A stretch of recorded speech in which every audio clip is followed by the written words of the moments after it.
Apocalipse capítulo 5, assim nos instrui a santa palavra do Senhor. Vi na mão direita daquele que estava sentado no trono um livro escrito por dentro e por fora, de todo selado com 7 selos. Vi também um anjo forte, que proclamava em grande voz: quem é digno de abrir o livro e de lhe desatar os selos? Ora, nem no céu e nem sobre a terra, nem debaixo da terra, ninguém podia abrir o livro, nem mesmo olhar para ele. E eu chorava muito, porque ninguém foi achado digno de abrir o livro, nem mesmo de olhar para ele.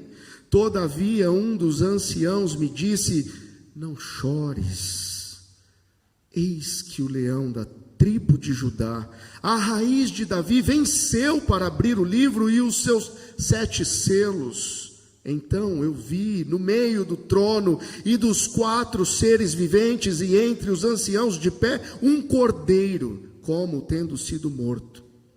Ele tinha 7 chifres, bem como 7 olhos, que são os 7 Espíritos de Deus enviados por toda a terra. Veio, pois, e tomou o livro da mão direita daquele que estava sentado no trono, e quando tomou o livro, os 4 seres viventes e os 24 anciãos prostraram-se diante do cordeiro, tendo cada um deles uma harpa e taças de ouro cheias de incenso, que são as orações dos santos. E entoavam um novo cântico, dizendo: digno és de tomar o livro e de abrir-lhe os selos, porque foste morto, e com o teu sangue compraste para Deus os que procedem de toda tribo, língua, povo e nação. E para o nosso Deus os constituíste reino e sacerdotes, e reinarão sobre a terra. Vi e ouvi uma voz de muitos anjos ao redor do trono, dos seres viventes e dos anciãos, cujo número era de milhões e milhares de milhares, proclamando em grande voz: digno é o cordeiro que foi morto de receber o poder e riqueza e sabedoria e força e honra e glória e louvor. Então ouvi que toda criatura que há no céu e sobre a terra, debaixo da terra e sobre o mar, e tudo o que neles há, estava dizendo: aquele que está sentado no trono e ao cordeiro seja o louvor e a honra e a glória e o domínio pelos séculos dos séculos. E os 4 seres viventes respondiam: amém. Também os anciãos prostraram-se e adoraram. Oremos nesta hora. Poderoso Senhor, a tua maravilhosa palavra foi lida nesta hora. E esse é um motivo por si mesmo, Pai, para que nós estejamos então corados de vergonha, porque se por um lado com os nossos lábios nós não afirmamos não crer na tua palavra, por outro lado nós deixamos de praticá-la no dia a dia. Ilumine a minha mente, abra o coração dos meus irmãos, desperte neles aquele senso de responsabilidade pela anunciação do cântico do Cordeiro, aquele que vive hoje e eternamente para todo o sempre. É no nome dele que nós oramos, agradecidos por tudo. Amém. Irmãos, a Bíblia não é um livro qualquer. A Bíblia não é um livro qualquer, e essa é uma frase que o meu menino já deve ter se cansado de ouvir. Em todo devocional que é praticado lá em casa, eu digo isso antes de qualquer outra palavra. A Bíblia não é um livro qualquer, ela é a palavra de Deus. A Bíblia é a palavra de Deus, ela não é assemelhada a nada, irmãos. E a Bíblia, ela é tão incomparável, tão fascinante, tão perfeita, porque ela situa a história humana entre 2 paraísos, como nós explicamos aqui às crianças. A Bíblia situa a história entre o paraíso que foi profanado por nós e o paraíso restaurado pelo Cordeiro. Paraíso profanado do Gênesis, caído do Gênesis, e um paraíso vindouro, redimido, refeito, reconstruído, restaurado por Jesus, o Cordeiro. E no hiato desses dois paraísos, no entremeio desses dois paraísos, a vida, a nossa vida, a trajetória da redenção, o palco da história, o percurso da esperança para todo aquele que sabe em quem tem crido.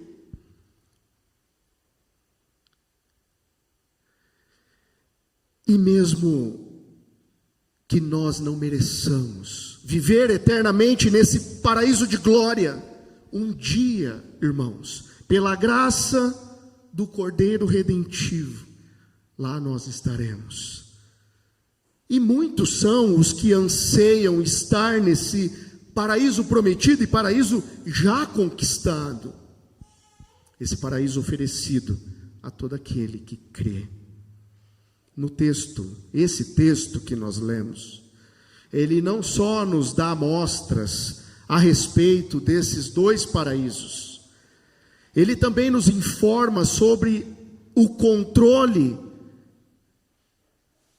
tido nas mãos do Cordeiro da história redentiva, a história, esse ato de vida, esse meio termo entre o paraíso que foi danificado e o paraíso glorioso. Ele tem um dono, ele tem um controle, e as rédeas estão nas mãos do Cordeiro, o Cordeiro redentivo.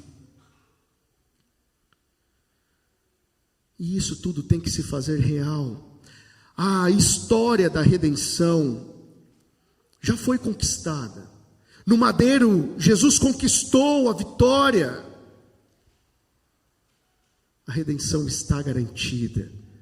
E os 4 momentos reais se fazem presentes. O primeiro grande momento da história redentiva você já conhece, foi a criação. O segundo momento, a encarnação do nosso Salvador. O terceiro momento, a ressurreição do nosso Senhor Jesus. E um quarto momento, a segunda vinda de Cristo.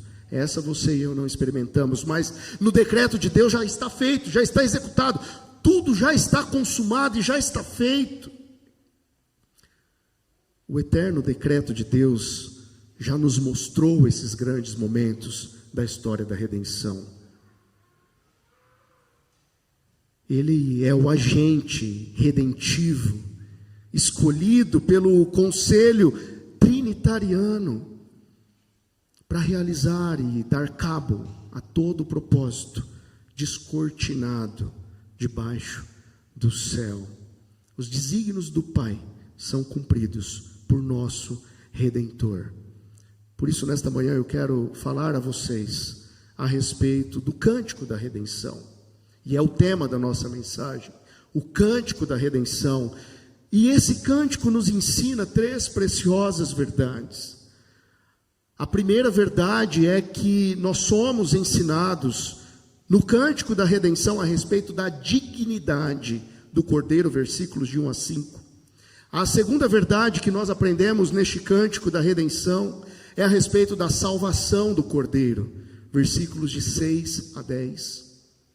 E uma terceira e última verdade que nós aprendemos neste cântico da redenção é que o Cordeiro tem o domínio, há um domínio do Cordeiro, versículos de 11 a 15.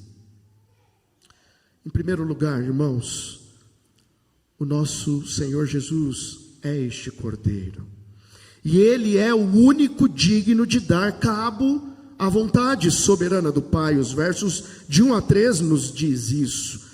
João está buscando e faz uma indagação aqui no versículo 2, buscando alguém que seja digno para abrir o livro e lhe desatar os selos. Final do versículo 2. E só Jesus é digno de dar cabo a essa vontade soberana. Em segundo lugar, só o Senhor Jesus é digno de realizar a obra da redenção, executar essa vida de uma maneira perfeita, se entregar voluntariamente a nós. E João descobre isso, porque ele questiona no versículo 2, afirma no versículo 3 que não há ninguém que seja digno. No quarto versículo ele chora muito, e no quinto versículo, o apóstolo João, dos lábios do ancião, ele escuta: não chores, eis que o leão da tribo de Judá, a raiz de Davi venceu para abrir o livro e os 7 selos. Essa obra redentiva, o que é feito nesse meio tempo, que já está todo consumado no decreto eterno de Deus, essa obra só pode ser executada pelo nosso Senhor Jesus. Ele a detém, ele faz com que nós saibamos que o único ser por direito que detém todo o poder para conduzir a humanidade de acordo com seus propósitos pertence a Ele. É por direito porque Ele foi o único homem e Deus. Ele foi o único capaz de nos representar como homem diante do Senhor, sendo Deus, de forma que Ele assume de maneira perfeita a nossa culpa, ao mesmo tempo em que Ele redime todo esse universo. E o contexto aqui, irmãos, da nossa passagem, mostra que do versículo 14, do capítulo 4, até esse ponto, do capítulo 5, o que nós temos diante de nós é João tendo a segunda visão do livro, a visão de um Cristo glorificado pela ressurreição. Ele já havia visto o trono, nós já fomos informados sobre isso, destinou cartas às igrejas, às 7 igrejas, e agora ele está como que com o céu descortinado diante dos teus olhos, como que na soleira do céu. E isso é relevante aqui para o livro, porque ele já deu instruções às igrejas, como as igrejas deveriam se comportar em tempos de perseguição, mas agora ele faz uma transição, e aí ele vai olhar para as nações, para você e para mim, para os homens. Radicalmente, João, ele sai da ilha de Patmos, de onde ele escreve essa carta, e ele parte para a sala do trono. E, irmãos, antes que a gente procure se furtar das lições que o Apocalipse nos traz, esse é um livro enigmático. Eu me lembro quando na infância era um dos livros que eu mais gostava de ler. Eu me debruçava no Apocalipse e ficava, e minha mãe: o que você está lendo, menino? Ninguém entende Apocalipse. Mas antes que a gente pense isso, João se apoia aqui, irmãos, em muitas profecias do Antigo Testamento. Ele não está tendo um colapso de sanidade, não é isso. Ele se apoia em profecias, e tanto lá nas profecias do Antigo Testamento quanto cá, o que João quer nos ensinar é a respeito do grande dia, a respeito do vindouro dia. O fato é que João se depara, em primeiro lugar, com o trono. Depois, em segundo lugar, ele se depara com um Deus que se assenta nesse trono. E ele diz isso no versículo 1: vi na mão direita daquele que estava sentado no trono, era Deus. Ele também observa a mão direita, a mão que rege todas as coisas, a mão do poder. Em quarto lugar, ele vê o que para a nossa passagem mais nos interessa, que é o pergaminho, que é o livro, que é esse livro escrito por dentro e por fora. E sabe, irmãos, esse livro selado, todo selado, com 7 selos, ele implica, no mínimo, 2 confissões da nossa parte. A primeira confissão que você e eu devemos fazer é que de todos que pertencem à ordem criada, de todos, não há um só que seja digno. Todos da ordem criada são indignos. Nós devemos confessar isso. E a segunda confissão que tem que partir dos nossos lábios é que só o Cordeiro, unigênito, digno, ele é de abrir esse livro. O leão, o vencedor que vem da tribo de Judá, e nós somos informados aqui também no versículo 5 sobre isso. Só ele é capaz de obter essa dignidade, porque este livro, a história da redenção, a vida se cumpre nele. Ele cumpre todo esse livro. O leãozinho, anunciado lá no Gênesis, quando Judá recebe de Jacó a bênção, nós não temos tempo para ler agora, mas depois acompanhe Gênesis, no capítulo 49, as bênçãos que Jacó destina a seus filhos, e lá está escrito que Judá é o leãozinho, ele é o herdeiro do trono. E a primeira confissão que nós devemos ter é essa: parar de nos preocuparmos, irmãos, com seres humanos que pensam que podem dar cabo e solucionar os problemas da nossa vida. De novo, eu não sou contra médicos. Eu estimo os médicos, mas o controle da vida de alguém não está na mão de um médico. O controle da vida de alguém não está na mão de um magistrado, não está na mão de um ser humano.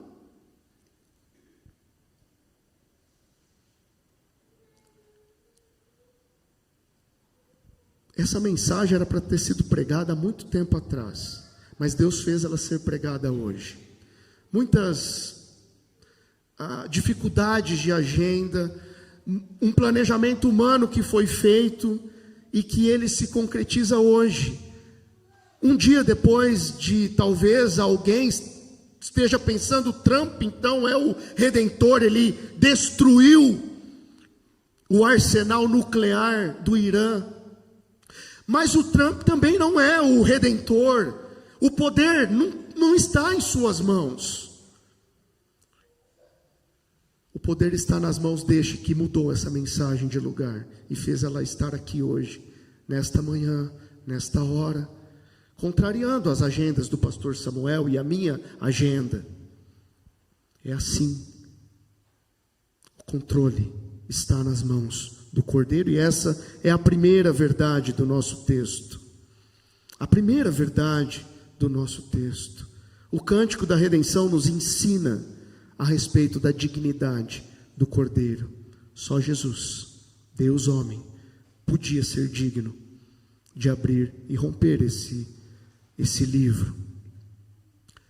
A segunda verdade do nosso texto, queridos irmãos, nos mostra que o cântico da redenção não só nos ensina sobre o único que é digno de abrir o livro, mas nos ensina sobre o único capaz de dar salvação àqueles que perecem neste mundo. Por que o Cordeiro é o único que abre o livro? É uma pergunta que a gente se faz quando a gente lê esse texto. E a resposta, irmãos, não deve ser menor do que a afirmação, e não a afirmação só dentro das portas desta igreja, a afirmação diante deste mundo em trevas de que Ele é digno de abrir o Cordeiro e de controlar o plano redentivo da história, porque Ele é servo. Porque o domínio que ele executa não é um domínio bélico, não é um domínio de força, não é um domínio que impõe. Porque assim é o homem, assim é você e eu. Quando Felipe desobedece lá em casa, eu quero me avocar um Deus e dizer: não faça isso. Somos nós. Mas Ele não impõe dessa forma. Ele não impõe desta forma. O controle é dele. Ele abre o livro, porque Ele exerce esse controle amorosamente. Relembre como é que Ele te salvou. Relembre os momentos em que Ele retirou você do lamaçal de pecados e o encaminhou para a maravilhosa luz.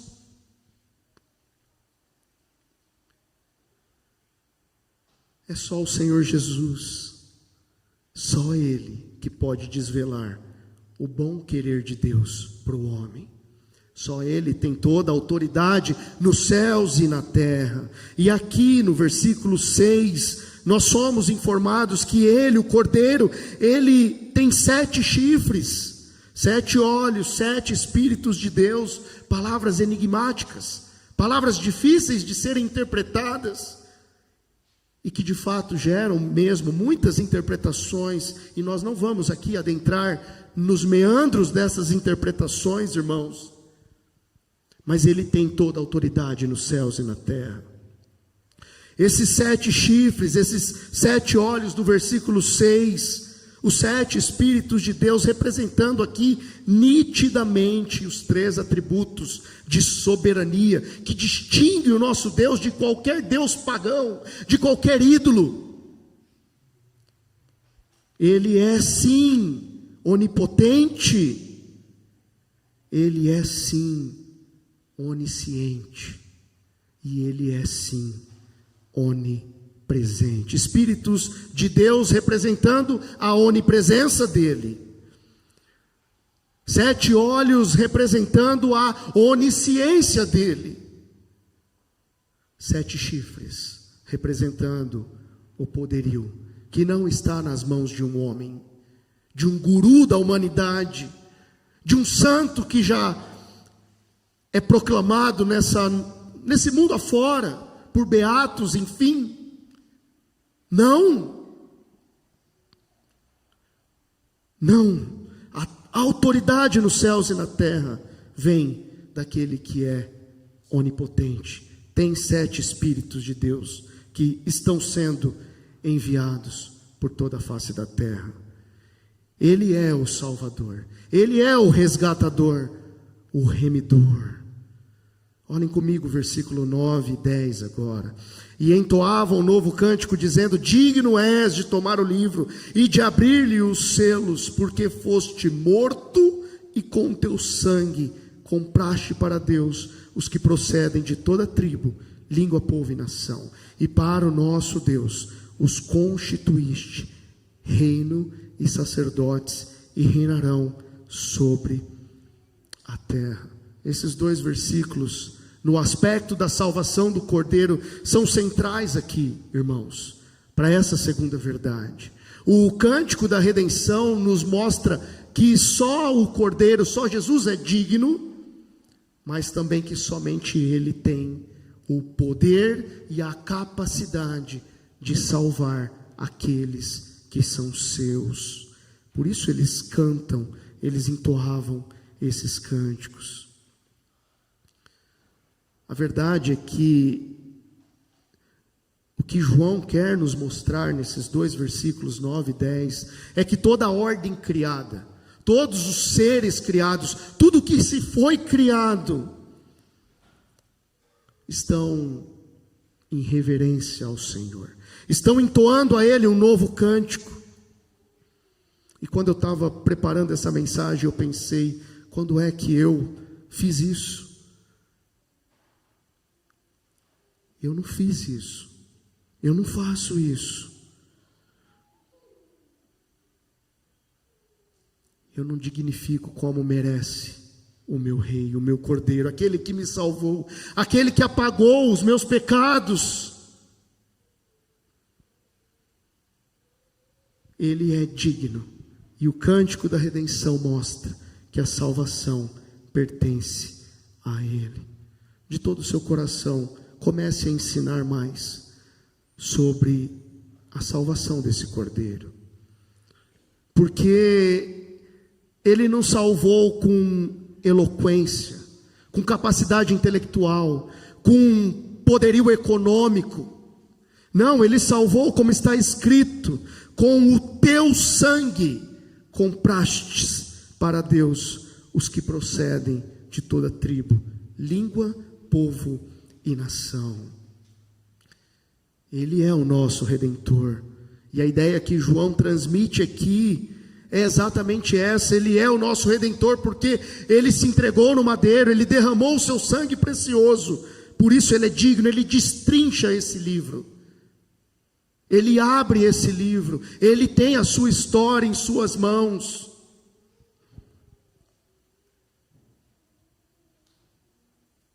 Ele não só destrincha esse livro, Ele toma esse livro.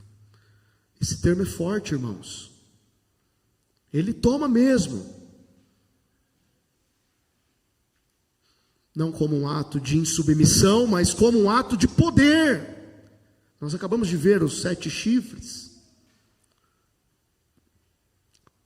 O cântico da redenção nos ensina sobre a salvação do Cordeiro. Quando Ele toma esse livro, aqui no versículo 9, no 8 fala de tomar o livro, e quando tomou o livro, olha a reação dos seres viventes e os 24 anciãos, eles se prostram diante do Cordeiro. Os 4 seres viventes representando toda a ordem angelical. E aqui há muito debate também sobre quem são esses 4 seres viventes. E os 24 anciãos representando também toda a igreja. Não obstante os debates que se existe também em torno disso. A ideia que João quer transmitir é que todos, seres angelicais, a igreja deve se render a essa salvação. Deve entender que mecanismos humanos, o pragmatismo que muitas igrejas usam, não é isso que salva. Só o Cordeiro pode salvar. Todos devem se dobrar, irmãos. O mundo, em primeiro lugar, deve cair aos seus pés. Todas as criaturas, em segundo lugar, precisam cair aos seus pés. Em terceiro lugar, toda a terra deve cair aos pés, porque neste momento em que Ele toma o livro, Ele é entronizado.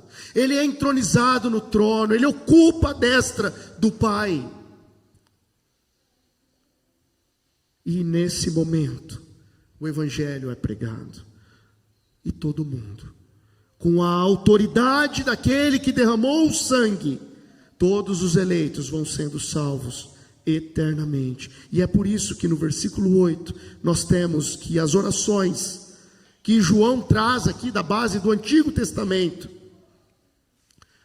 está nos mostrando que até elas, as orações, elas trazem redenção, na visão que João está tendo. Orações com valor real, orações que nós desprezamos, muitas vezes negligenciamos, elas têm valor real. Depois você lê em casa o Salmo 141, versículo 2, veja lá. Leia Levítico, capítulo 16, versículo 13. E hoje mesmo, compreenda melhor a verdade do versículo 10. Nós fomos constituídos, irmãos, reino e sacerdotes do Cordeiro. Nós já somos do reino, nós já pertencemos ao reino. Claro, nós não reinamos plenamente com Ele, ainda estamos no hiato entre os 2 paraísos. Mas Ele já nos constituiu. As nossas orações já chegam ao trono de graça. Nós temos livre acesso ao trono de graça. E essa é a segunda verdade do nosso texto. O cântico da redenção nos ensina sobre a dignidade do Cordeiro e sobre a salvação do Cordeiro. Em terceiro lugar, o cântico da redenção também nos ensina sobre o domínio, o controle que esse Cordeiro exerce nesse hiato, nesse entremeio da história, na vida. A terceira verdade, então, vai nos mostrar a soberania do Cordeiro. Enquanto no capítulo 4, que tem uma completa ligação com o nosso texto, já foi exposto o capítulo 4 aqui, nessa série, pelo pastor Samuel. Mas enquanto lá no capítulo 4, no versículo 11, há também uma adoração, um cântico, como há esse cântico daqui, mas lá eles adoram e oferecem um cântico a um Deus que é Criador. Depois vocês podem conferir também, capítulo 4, versículo 11. Mas aqui na nossa passagem, essa adoração, esse cântico é feito aqui no versículo 12, proclamando em grande voz: digno é o Cordeiro que foi morto de receber o poder e riqueza e sabedoria e força e honra e glória e louvor. Esse cântico, essa adoração, ela não adora o Cordeiro por ele ser Criador, mas adora esse Cordeiro por ele ser Redentor, por ele ser varão perfeito e redimir toda essa ordem criada. É por isso que essa adoração é proclamada aqui no versículo 12. Adoração que traz o aspecto da vitória, irmãos. Não traz o aspecto da derrota. Nós já pregamos aqui no Evangelho, em Mateus, e eu me lembro da sensação que provavelmente aqueles algozes de Cristo estavam sentindo. Agora acabou tudo. Ele será morto, ele será crucificado e dali acabou. Não é assim. O aspecto da vitória, ele venceu, ele triunfou sobre a morte, ele detém o domínio sobre a morte. Todo bom propósito de Deus é desvelado na vida e na obra de Jesus, e por isso importa que nós o tenhamos como Salvador, como Senhor da nossa vida. É por isso que nós estamos aqui. É por isso que Ele nos deu vida, e vida em abundância, irmãos. Os líderes angélicos dos versículos 9 e 10, nós já vimos, celebraram a maior libertação possível, que é a perfeita realização cabal do plano redentivo. Um plano prometido desde a fundação do mundo.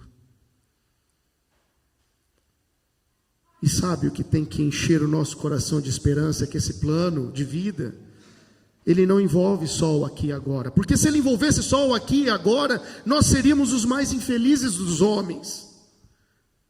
Esse plano redentivo envolve o paraíso glorioso. Aquele paraíso que todos nós deveríamos ansiar, mais do que todas as coisas. É certo que o cântico da redenção nos mostra esse domínio para um reino vindouro. É claro, irmãos, não é fácil para nós. Nós temos um pouco de Tomé em cada um de nós. A gente quer ver as coisas. Quantos de nós já não afirmamos isso? Para eu acreditar nisso, nessa pessoa, eu tenho que ver ela fazer, eu preciso testemunhar com os meus olhos. E de forma insistente, eu digo isso, os nossos lábios de crente são incapazes de dizer isso. A gente não diz isso. Mas eu não estou falando disso. Eu estou falando de algo muito mais profundo do que o que os lábios dizem. Quando você crê num paraíso glorioso, que tem um maior valor, que vale mais do que tudo, a tua vida, a tua boca fechada, tem que demonstrar que você valoriza mais o que está por vir do que o que está aqui e agora. E nenhum pastor está aqui para te acusar individualmente. Não é essa a nossa função. E eu não estou acusando ninguém aqui. Reflita você mesmo na tua poltrona, no teu banco aí agora. De lábios fechados, o que eu valorizo mais? Aquilo que eu não externalizo nem mesmo num livro, que nem mesmo eu escrevo para ninguém, que nem mesmo eu verbalizo para ninguém. O que eu valorizo mais? Anseie pelo novo céu e pela nova terra, é verdade. Escreva sobre isso, fale sobre isso, mas internamente tenha uma vida condizente com esse reino vindouro. Porque a vitória do Senhor Jesus é uma vitória que serve para nos redimir já nesta vida. Nós já estamos redimidos, já vivemos uma vida de santificação. E espera-se de nós uma vida de progressiva santificação. Mas não para por aí. Há um reino vindouro, e que a nossa vida tem que mirar neste reino, avançar para este reino, e como Paulo fez, desprezando tudo que fica para trás, avançando para o alvo, e o teu alvo é o reino glorioso de Cristo. Há uma adoração redentora, está sendo oferecida pelos seres angelicais, mas essa adoração redentora tem que ser oferecida também pelo nosso ser, pelas nossas atitudes e pelo nosso compromisso de ansiar novos céus e nova terra, onde tudo será renovado, porque Ele venceu com precioso sangue. Assim como os cordeiros pascais foram mortos no Antigo Testamento para libertar Israel do pecado e da escravidão no Egito, o nosso Cordeiro, no hiato da história, ele esteve aqui no mesmo período que você e que eu. Ele derramou o seu sangue, mas ele não ficou retido na tumba. Ele vive,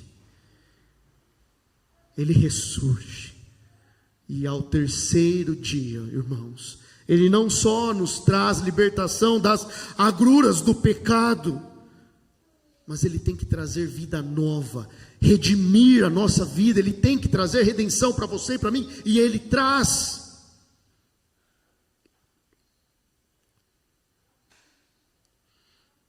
E é por isso que João, aqui no versículo 11, cujo número era de milhões, ele está falando de miríades, o maior número conhecido da época dos gregos. Esse é o tamanho do céu, esse é o tamanho do reino glorioso. Miríades, milhares de milhares, é a quantidade dos que vão adorar ao Cordeiro. Incontáveis multidões de anjos e seres celestes. É o que o céu é. Ele é majestoso. A soberania do Cordeiro é redentora. Creia nisso, viva por isso. Eu quero concluir essa mensagem reafirmando, irmãos, o cântico da redenção nos mostra só um digno, é a dignidade do Cordeiro. O cântico da redenção nos mostra a salvação do Cordeiro. Em terceiro lugar, o cântico da redenção nos mostra o domínio que esse Cordeiro exerce. Jesus conquistou a sua vitória na maldita cruz, por isso Ele é digno.